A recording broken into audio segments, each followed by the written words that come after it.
Chaque jour, Charles et Carole vous présentent la leçon de l'école du sabbat.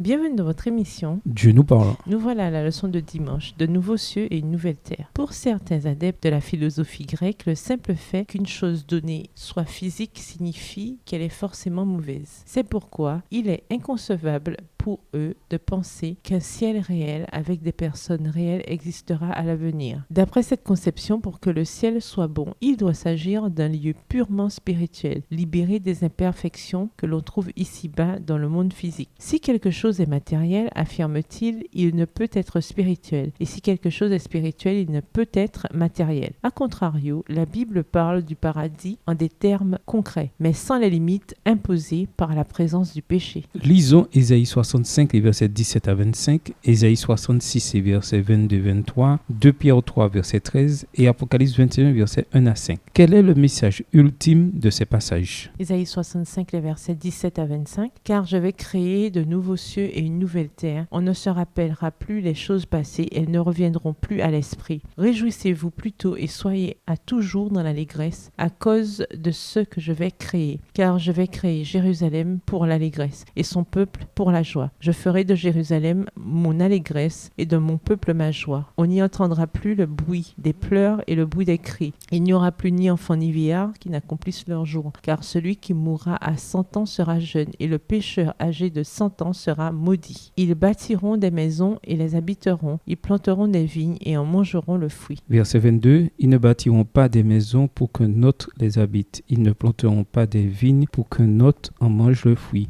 Car les jours de mon peuple seront comme les jours des arbres, et mes élus jouiront de l'œuvre de leurs mains. Ils ne travailleront pas en vain, et ils n'auront pas des enfants pour les voir périr. Car ils formeront une race bénie de l'Éternel, et leurs enfants seront avec eux. Avant qu'ils m'invoquent, je répondrai. Avant qu'ils aient cessé de parler, j'exaucerai. Le loup et l'agneau paîtront ensemble. Le lion, comme le bœuf, mangera de la paille, et le serpent aura la poussière pour nourriture. Il ne se fera ni tort ni dommage sur toute ma montagne sainte, dit l'Éternel. Ésaïe 66, versets 22 et 23. « Car comme les nouveaux cieux et la nouvelle terre que je vais créer subsisteront devant moi, dit l'Éternel, ainsi subsisteront votre postérité et votre nom. À chaque nouvelle lune et à chaque sabbat, toute chair viendra se prosterner devant moi, dit l'Éternel. » 2 Pierre 3, verset 13. « Mais nous attendons selon sa promesse de nouveaux cieux et une nouvelle terre où la justice habitera. » Apocalypse 21, les versets 1 à 5. « Puis je vis un nouveau ciel et une nouvelle terre, car le premier ciel et la première terre avaient disparu, et la mer n'était plus. Et je vis descendre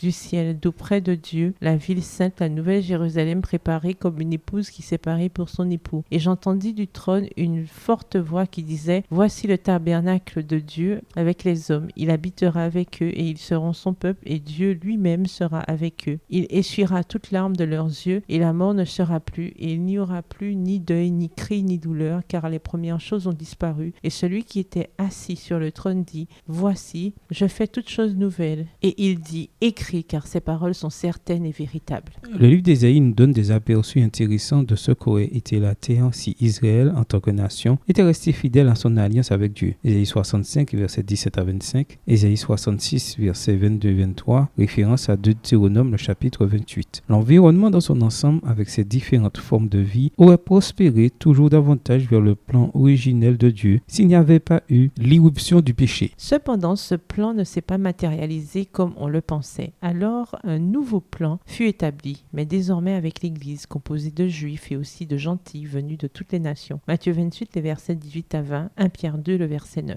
Par conséquent, nous devons relire les prophéties d'Ésaïe du point de vue de l'Église. 2 Pierre 3, le verset 13, Apocalypse 21, les versets 1 à 5. Dans les Écritures, l'héritage des élus est appelé une patrie, voir Hébreux 11, versets 14 à 16. Le divin berger y conduit son troupeau aux sources des eaux vives. L'arbre de vie y donne son fruit chaque mois, et les feuilles de cet arbre sont utilisées par les nations. Des ruisseaux intarissables d'une eau claire comme le cristal sont bordés d'arbres verdoyants qui jettent leur ombre sur les sentiers préparés pour les racheter de l'Éternel. D'immenses plaines ondulées en collines gracieuses alternent avec les cimes altières des montagnes de Dieu. C'est dans ces plaines paisibles et le long de ces cours d'eau vive que le peuple de Dieu, longtemps étranger et voyageur, trouvera enfin un foyer. Texte tiré du livre la tragédie des siècles, au chapitre 42, à la page 592, livre écrit par Ellen G. White. De nombreux auteurs profanes, privés de l'espérance de l'éternité présentée dans l'Écriture, se sont lamentés sur l'absurdité de l'existence humaine. Bien qu'ils aient tort sur l'avenir, pourquoi est-il difficile de les contredire que l'absurdité de la vie sans l'espérance future? Au revoir. Et à demain si Dieu veut. Dieu nous parle. Chaque jour, Charles et Carole vous présentent la leçon de l'école du sabbat.